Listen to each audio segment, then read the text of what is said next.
Yep. So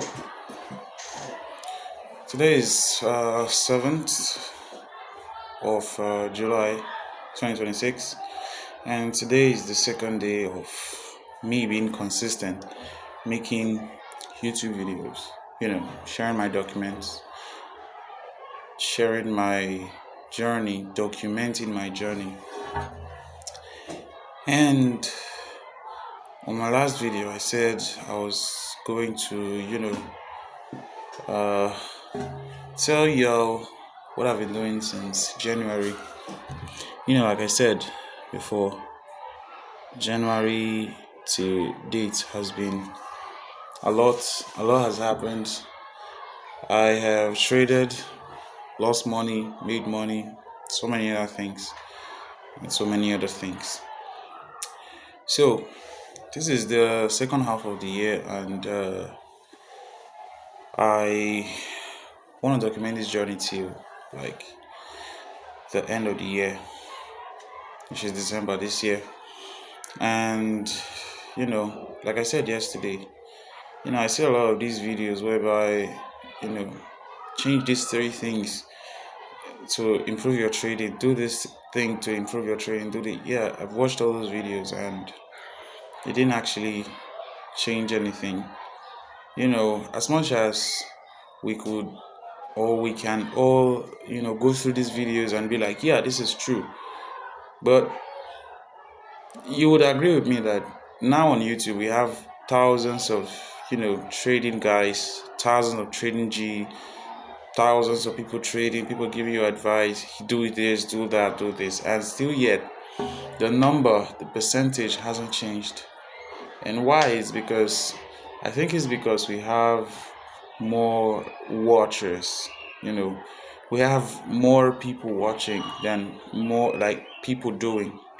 We have more people watching and doing nothing about it. Some of them, they do something about it, but still yet the number hasn't changed. That 90% of traders or 95% of traders lose their money.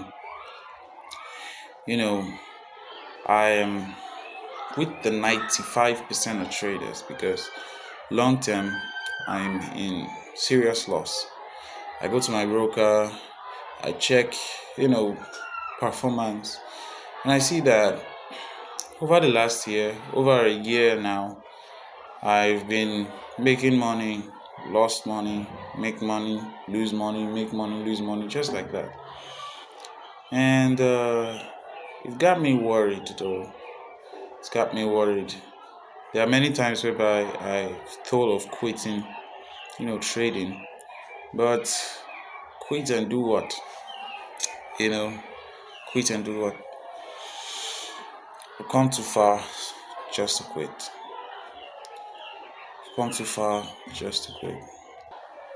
So what I will be doing for the next 6 months is basically simple.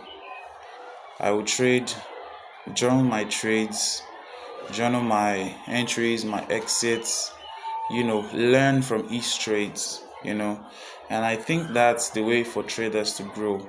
If you want to grow, you have to learn from the steps you take. You learn from your mistake. Oh, I took this trade today. Why did I lose this trade? Yeah, I entered impulsively. Why did you enter impulsively? Well, I entered because I lost money yesterday and I saw that the market was going my way. The market was going up and I decided to buy and then it sold. Yeah, data collected. You collect data on your trades and then gradually you see yourself improving. And then you say, okay, today I overtraded today. Why did I overtrade? Because I want to, get the money I lost yesterday. I wanted to get it back, so I had to overtrade.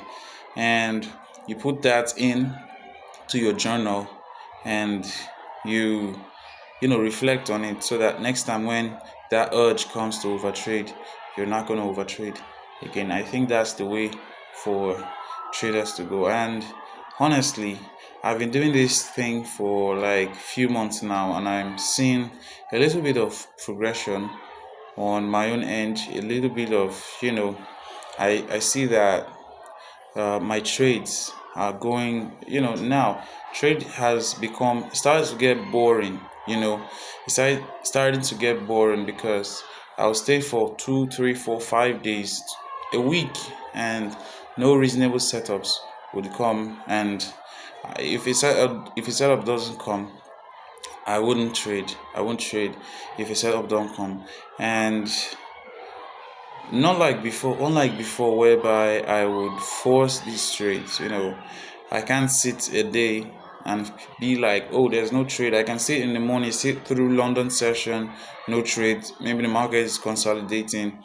New York session, no trades. Then close to, like, deep down into the day, the market is almost closing. I'll be like, oh, I didn't see any trades today. Let me just enter. The brain craves being busy, in the chart. Yeah, it can be addicting. It can be addicting. And then you craving being busy with chart, being busy with trading, you're gonna enter the trade, and it could give you profit, could give you loss, but majority of the times it will give us loss. We'll take a loss because that wasn't really a setup. That was just the market, doing its thing, and then we're caught in the middle, and then we lose money. So in the next 6 months, I want to be like, this is just like an intro to what I'll be doing like in the next 6 months. In the next 6 months, I want to be journaling, using my journal. I just remembered something. My Microsoft Excel I normally use, it's saying I should get a paid version, and I can't use the normal version that is free. So I need to get a paid version, but I don't have the money now. It's not like I don't have the money now. I do have some money I can do with that, but I want trading to pay for it. Yeah, I want trading to pay for it. So what I do is I go to my TradingView account, I make my analysis, write down my plan, and I screenshot it. And then when it's time to take that plan, I take the plan. If it goes my direction, I will highlight the good things I did on the trade. Didn't oversize, I'll write it down. Didn't move stops, I'll write it down. Didn't do this, I'll write it down. Oh, I over traded. I entered this trade because of a position. And where the fun part comes, or where the bad part for some people comes, is that you can't lie to your journal. You can't lie to your journal because your journal is like yourself. You're talking to yourself. You can't lie to your journal. So that's simply it. You can't lie to your journal. You can talk to, like a therapist, and you can lie to that therapist. But your journal, you can't lie to your journal. It is what it is. So this has been helping me. These things has been helping me, become a better trader, because I basically like journal, screenshot it, and at the weekend, at the end of the week, I will do like a, a review of the trades I took during the week.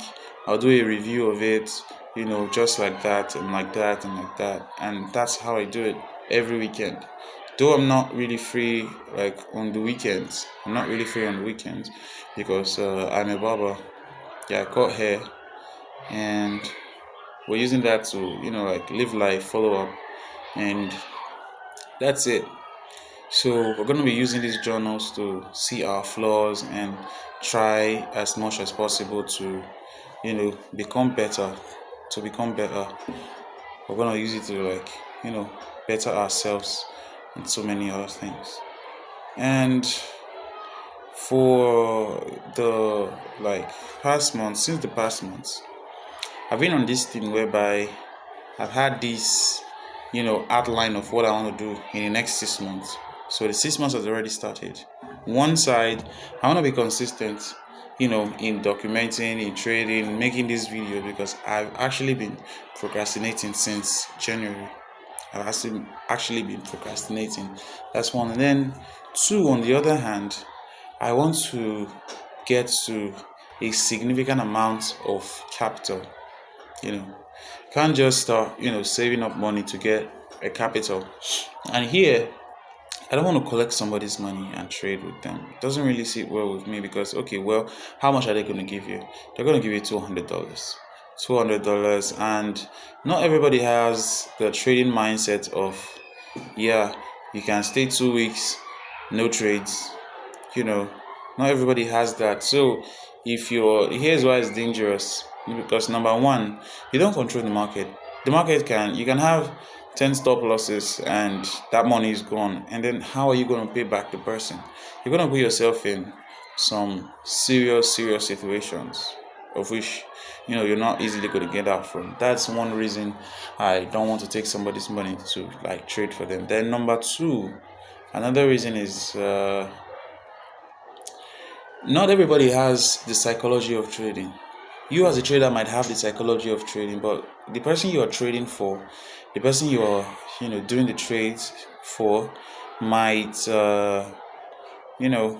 might not have that psychology, whereby you know and it's the same for everybody, because you go to these brokerages, you go to their P&L, you see some people in 6 months they are up 2%, 7 months they are up 3%. Like, yeah, every normal person would be like, okay, this person is unprofitable, or this person is, these are just too small capital, and what we fail to realize is that this person might actually be trading $1 billion, you know portfolio, might be trading his trading capital might be $1 billion, and he's making 1% in a month. He made 1% in a month. That's huge amount of money. That's huge amount of money. But here you tell someone that gave you $300 or $500 that this month you only made 3%. They're gonna be like, whoa, and then the next month you lose 2%. They're gonna be all cocky and be like, oh, yo, you're not, they want to be like, they will just want to call up the bargain with you. And then reason number three is that some people they might give you money in which they are not willing to let go of. They're not willing to, forget about. Some people might not be known to you as a trader. Some people might give you money in which, they need for something in the next 2-3 months. So now they give you that money, you're trading, and then middle into the trading, they tell you, yo, I want to withdraw the money out, or I want to take the money for something. Yes, there might be written agreement that this money, you're going to trade this money for a year, or you're going to trade this money for 3 years. But the person comes to you and be like, yo, my son is sick, or my wife is sick, or I am sick, I need this money to do this. You don't have any other choice than to give the person. Yeah, you don't have any other choice than to give the person. So even if there's a written rule, it's just too stressful trading other people's capital. So what I did is, I want to get to a huge amount of capital, but using prop firms. I have this thing whereby I'll look for money, get $100, and from that $100, I will trade it. Trade. When I double the account, when I make the $100, when I make it $200, I'm going to withdraw $100 from inside and get a 10K prop firm account. I've done that before, and I blew the prop. I blew the prop because I started taking, damn trades, shitty trades, and so many other things, and then prop was gone. So that was it. And then now what I intend to do is follow the same plan, but take good trades. So I had some money. I funded my account $100. I traded and took that $100 to $220. Now I withdrew. I don't know how to, but as time goes on, I will know how to edit these videos and do it better. So just bear with me, please. So I took that $100 to $220. I withdrew $100 to get a prop firm account. So now I have a one phase 10K FTMO account, and I haven't taken any trades on it. Because I purchased the account, I think, on Saturday. Purchased that account on Saturday, and today is Tuesday. I didn't trade Sunday. I didn't take a trade on Sunday because it was market open. I didn't trade on Monday because I didn't see any setup. Market was not responding to my level, so I just abandoned it. So now we have the account. So the next stage is to pass the account and get a payout. So once we pass the account, we get a payout, we will upgrade it. We would maybe buy from payouts. We're gonna buy a 25k account, or a 50k account, depending on the payout we get. We're gonna buy a 50k account, pass it, trade it, keep upgrading like that, till we've withdrawn like a good amount of capital. We're going to be doing this in 6 months. It's not really tied just to 6 months, but I just want to get to a place whereby I would after 6 months, I can look back and be like, oh yeah, this is my journey. I said I was going to do this. Did I really do it? Yes, I did it. I did it right. Did I do it? No, I didn't do it. Oh, why didn't I do it this way? Why didn't I do it this way? Just the same thing I do with my trading. I want to be looking back at these videos, yes, and other people who are currently in my position can also learn one or two things from these videos.